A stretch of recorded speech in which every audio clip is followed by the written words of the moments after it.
तो दोस्तों अगर मैं आप लोग को यहाँ पर एमपीएस के बारे में बोलूँ तो यहाँ पर आप लोग को विशेष इन्फोटेक्निक्स के नाम पर मिल जाएगा स्क्रीनर पर, तो जो कि आप लोग को यहाँ पर 0.85 रुपीज़ में मिल रही है और ये बेसिकली एक टेक्नोलॉजी का स्टॉक है। तो नेक्स्ट हम लोग देख लेते हैं इसका फंडामेंटल एनालिसिस करके। तो दोस्तों अगर मैं आप लोग को फंडामेंटल के बारे में बोलूँ तो मुझे यहाँ पर पॉजिटिव पॉइंट लगा इसका बुक वैल्यू, जो कि आप लोग को 1.17 रुपीज़ में देखने को मिलेगा और इसका करंट प्राइस से ये ज़्यादा है।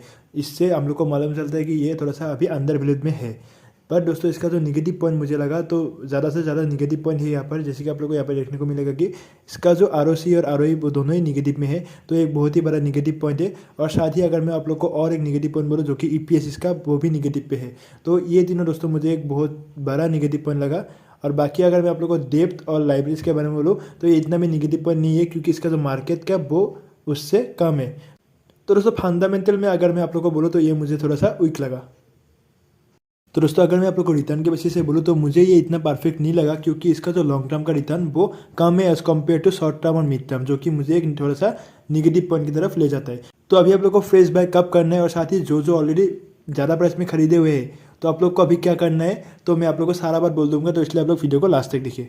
तो दोस्तों अगर मैं आप लोग को फाइनेंशियल के बारे में बोलूँ ईयरली के बेसिस से, तो मुझे ये भी निगेटिव पॉइंट लगा, इसका रेवेन्यू और प्रॉफिट दोनों ही आप लोग को कम देखने को मिलेगा as compare to previous years. तो फाइनेंशियल भी मुझे ये निगेटिव लगा। नेक्स्ट दोस्तों अगर मैं आप लोग को यहाँ पर शेयर होल्डिंग पैटर्न के बारे में बोलूँ तो शेयर होल्डिंग पैटर्न भी मुझे इतना खास नहीं लगा, क्योंकि यहाँ पर जो पब्लिक का होल्डिंग बहुत ज़्यादा है एज़ कम्पेयर टू प्रोमोटर, जो कि एक बहुत ही निगेटिव पॉइंट है। और साथ ही मैं आप लोग को इंसाइडर ट्रेडिंग में दिखाना चाहता हूँ कि यहाँ पर मार्च 2022 में ज़्यादा से ज़्यादा क्वांटिटी सेल हुआ और आप लोग को यहाँ पर सेल का ज़्यादा देखने को मिलेगा, जो कि फरवरी और मार्च में, तो जो कि एक निगेटिव पॉइंट है। तो यहाँ पर कुछ दोस्तों इसका प्रोस और कुछ कौन से, जो कि आप लोग को कौन ज़्यादा देखने को मिलेगा, तो आप लोग यहाँ पर पॉज करके आप लोग पढ़ सकते हैं ये। तो नेक्स्ट दोस्तों अगर मैं आप लोग को क्वार्टरली रिजल्ट के बेसिस से बोलूँ तो यहाँ पर आप लोग देखने को मिलेगा कि इसका जो प्रॉफिट बिफोर टैक्स वो निगेटिव में है, जो कि आप लोग को यहाँ पर सारा निगेटिव में देखने को मिलेगा। तो ये निगेटिव पॉइंट है। और साथ ही इसका जो नेट प्रॉफिट वो भी आप लोग को निगेटिव में देखने को मिलेगा। तो ये दोनों एक निगेटिव पॉइंट लगा मुझे।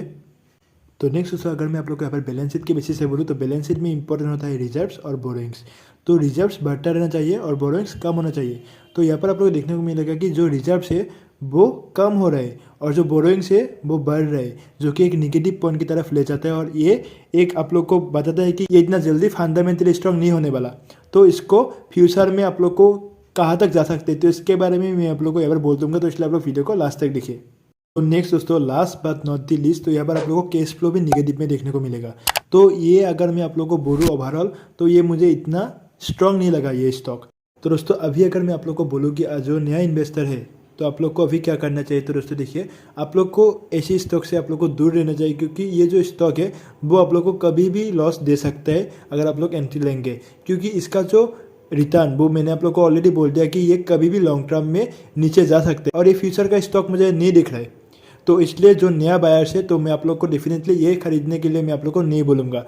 तो नेक्स्ट जो ऑलरेडी इसको खरीद के रखे है तो आप लोग को मैं बोलना चाहूँगा कि अगर आप लोग का लॉस हो रहा है अभी तो आप लोग एवरेज कीजिए, इसको 0.6 के नीचे आने दीजिए, तब आप लोग थोड़ा अमाउंट करके खरीद लेना और फिर जब भी आप लोग को थोड़ा सा भी प्रॉफिट मिले तो इससे आप लोग सेल करके निकल जाना, क्योंकि ये स्टॉक फ्यूचर तक मुझे इतना स्ट्रांग नहीं दिख रहा है।